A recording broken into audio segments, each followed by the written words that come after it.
മുണ്ടക്കൈ ചൂരൽമല ഉരുൾപൊട്ടൽ ദുരന്തവുമായി ബന്ധപ്പെട്ട മുഖ്യമന്ത്രിയുടെ ദുരിതാശ്വാസ നിധിയിൽ ചെലവാക്കാതെ കിടക്കുന്നത് കോടിക്കണക്കിന് രൂപ.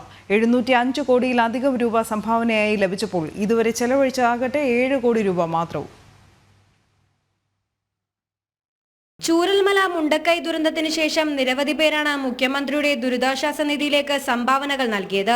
ഇതുവരെ 705 കോടിയിലധികം രൂപ ലഭിച്ചപ്പോൾ അതിൽ നിന്ന് ആകെ ചിലവഴിച്ചത് രക്ഷാപ്രവർത്തനത്തിന് ജില്ലാ കളക്ടർക്ക് നൽകിയ 7 കോടി 65 ലക്ഷം രൂപ മാത്രമാണ്.